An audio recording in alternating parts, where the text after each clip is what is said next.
We all know a few of these art lovers. They stare at abstract paintings and go to the opera and watch dark indie movies. And they lean over to you who are looking with the biggest poker face and they say, "You don't get it." Or when they catch you watching a rom-com, they say, "You don't have a good taste in art." Hell, I'm sometimes like that. And I sure don't want to be an around my friends, bragging about my good taste. But what does that even mean? What is good taste? How do you know you have a good taste or a bad taste? And does it even matter? Because honestly, sometimes I watch Hungarian dark indie movies and I love it. But at the same time, if you ask me what is your favorite movie, Pitch Perfect is probably somewhere in the top 3. So welcome to my channel, and I'm gonna try and answer these questions. And it all starts from the very basic. What does taste mean in art? It might feel totally natural to use the word taste when talking about our appreciation of art, but taste is about food, something we eat, and we don't usually eat art. So what is the resemblance between food and art that made art theorists in the 18th century start using it? When we talk about taste, we're talking about one of our 5 senses. And a big part of this sense is that it immediately leads to liking something or disliking it. I hate the broccoli and I love the chocolate cake. And the same immediate first impression happens when we are faced with a piece of art. I might love a Taylor Swift song and hate a Dolly Parton track. I might change my mind later, but I can't help myself forming an opinion about the art that I'm experiencing. Another thing that tasting food has is that I don't have as receptive and critical of a palate as Gordon Ramsay. I might eat a bowl of spaghetti and love it, while Gordon can pick out the tiniest changes in the seasoning of a food. Look at me in the eyes! Not as pissed as I am! You are! Donkey! In the same way, a Da Vinci and a Raphael might look the same to me, but to the trained eye of a real critic, the differences are unmistakable.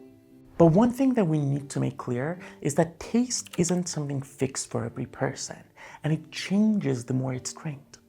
I'm not going to understand the nuances of language that Shakespeare uses without studying it. I'm not going to understand what makes Goya's black paintings so unique until I learn about the context and the story behind them. Once I learn the dark history behind them, it changes my whole view towards art of painting. So taste needs cultivation, training. But at the same time, our taste in art just happens sometimes. It's out of our control whether we like some stuff or we don't. So which is it then? Is my taste subjective? Does it come from my feeling and my personal unique experiences of the piece of art? Or is it objective, dictated by the piece of art itself? To put it simply, if I like a piece of art, is it because I have a taste for it? Or is it because the piece is tasteful? If my taste is formed from within me, then it's my business and you can't judge it. You can't judge that I like rom-coms no more than you can judge that I like the color green. But at the other end, if taste comes from the object, then we should all try and like the same kinds of art and dislike the same kinds. So there would be no nuance in that. There would be no place for our own personality and experiences and surrounding culture to affect the arts that we like. This is what we call the paradox of taste, and it's what lies at the heart of our pretentious art lover argument. It all depends on what side of the spectrum you believe in more. Or do you reject taste completely? So starting in the 18th century, we have 2 sides, Tim Hume and Tim Kant. David Hume believes that taste in art is tied to the first experience of pain or pleasure. If you're pleased, that means it's good art.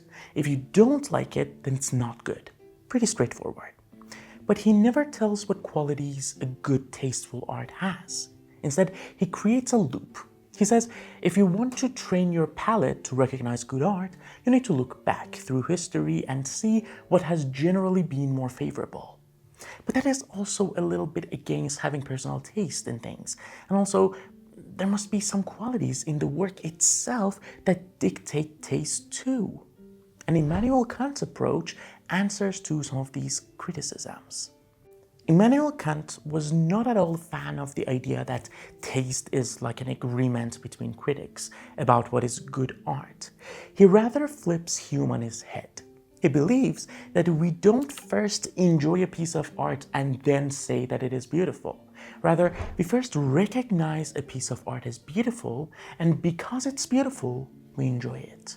And also, based on Kant, beauty has this characteristic that we feel like people should agree with us. It's like we believe that beauty is universal, like we can persuade people to like what we like.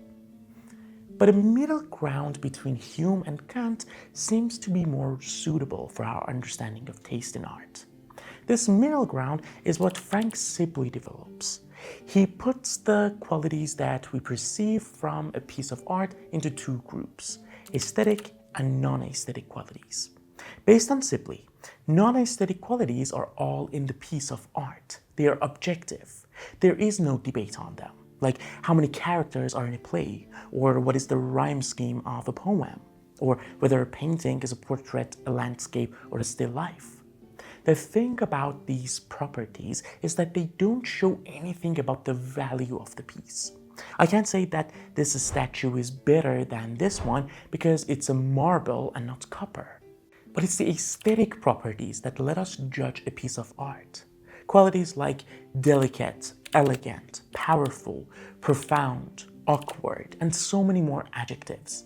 And these are the qualities that aren't straightforward to understand, and they need us to develop our taste to recognize and evaluate them.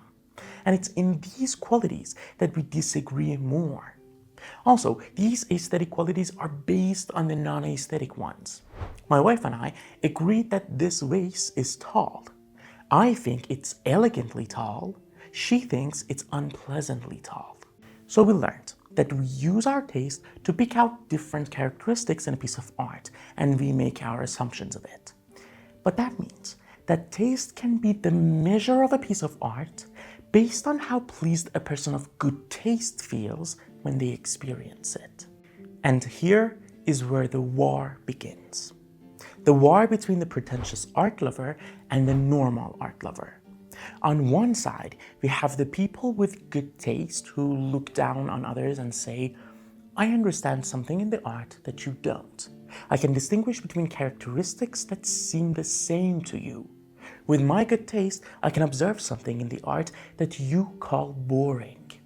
On the other side, people are offended when you say they have bad taste. They say, well, if you have such a good taste, then show me what you're seeing in this art.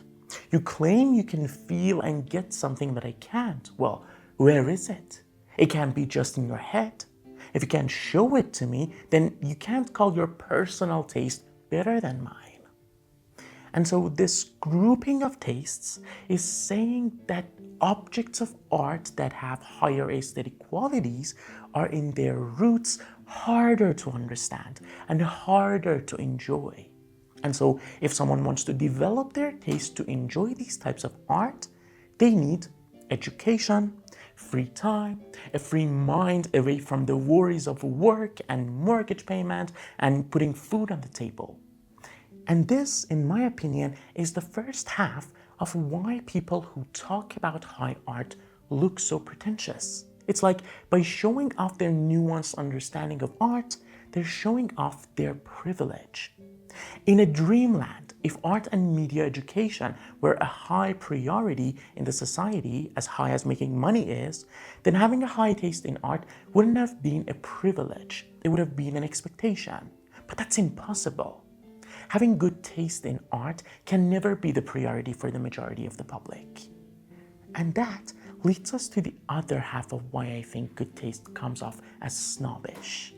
This class distinction begs the question, what if taste isn't an aesthetic concept at all, but it's a social one? What if it's just another way of gatekeeping for the social elite? That means, what if it isn't educated people with good taste in the higher society who understand high art? What if it's the reverse? It's the elite who choose what is considered good taste. To put it simply, what if the elite don't have good taste, but their taste decides what good taste is? I mean, I'm expected to like a Piet Mondrian piece if I have good taste. But what if I'm just blindly following the influential mob of rich collectors and gallery dwellers? And this is, I think, to some extent very true. And this, in my opinion, is the other half of why art lovers come off as pretentious, because a lot of times it could feel like following a trend. It happens a lot in media. Kylie Jenner doesn't necessarily use the best lipstick, but then that lipstick becomes the best because Kylie Jenner uses it. And so, to sum it up, in art, I think we can ourselves categorize our own taste into two groups. I have developed my taste for experimental indie movies, and I enjoy them. But I separate that from my taste for college musicals. I enjoy both, and I think if all art lovers made this distinction within themselves, they would stop feeling paradoxical in their mind, and they would accept that different types of art are enjoyable in different ways. It just depends on what you're looking for in the art. And it's never good to be an to your friends. Thank you for watching, and please don't forget to like the video if you enjoyed it and subscribe for more videos like this. I talk about art history, theory, and media in my channel. Thank you again, and see you in the next one.